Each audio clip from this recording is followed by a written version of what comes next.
In the Eastern Conference, I know you have the Cavs as a contender, and it's tough to judge them with Garland out and their injuries.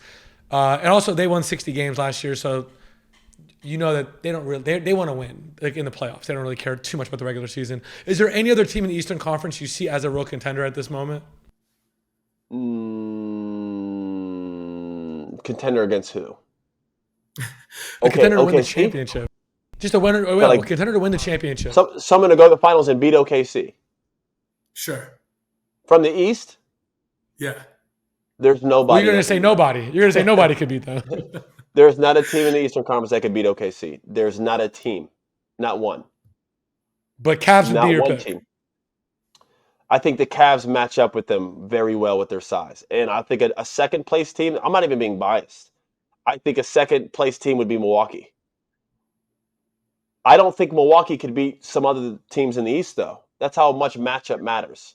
I think with Giannis and Miles Turner down there in the paint, with their length, they bother OKC. Now, remember, last year, OKC wins the finals. Who won the in-season tournament? Milwaukee. Who'd they play? Who'd they beat? The Thunder. He manhandled them. Do you remember that game with Giannis? They have no one to guard him because those defenders, although they're great at sliding their feet, their size is nowhere near where Giannis is. They have no one that can guard that dude. They have guys that can guard guys like Anthony Edwards. They have guys that can guard wings.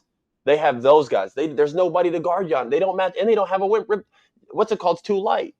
Chet's too light.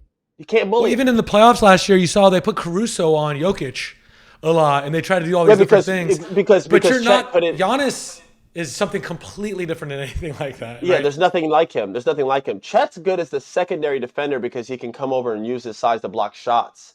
He doesn't have the strength to guard Giannis. What he can do is let Isaiah or someone else, a Wiggins or someone like that, a Dort, maybe try to push him out.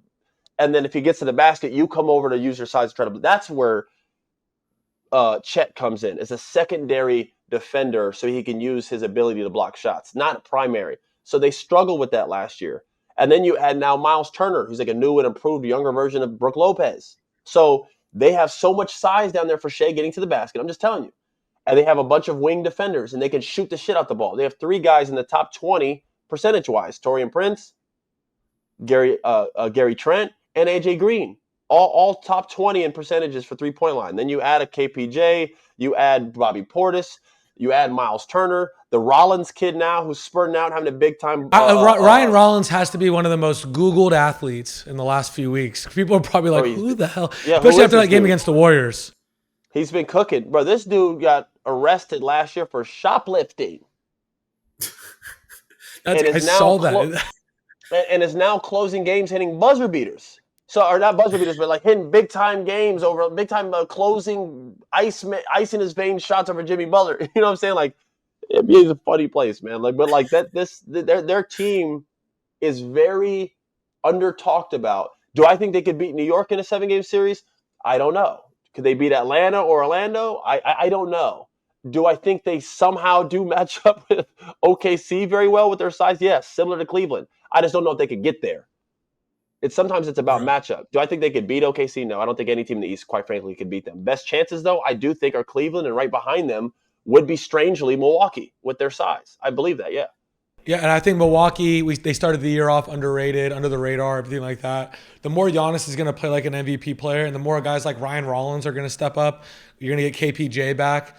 I think it's just going to be more out there as a contender. I think they're like not going to be under the radar anymore. You know what I mean? I think it's just going to be pretty much out there. Remember, especially in a weak East.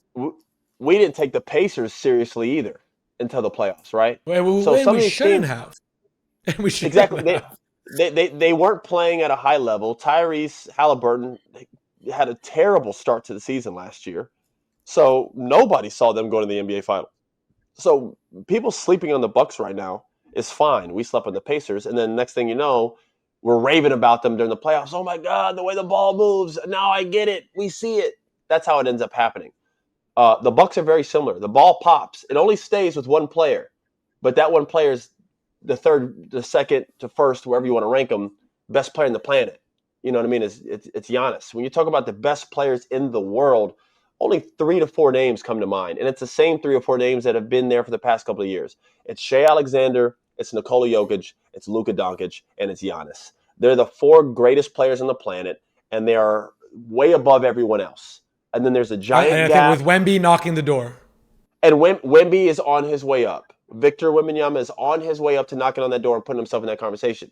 And then there's that second tier of guys: Anthony Edwards, Kate Cunningham. You know what I mean? That's that second tier of guys. There are more names I'm forgetting. Donovan Mitchell, whatever. We can go down the list.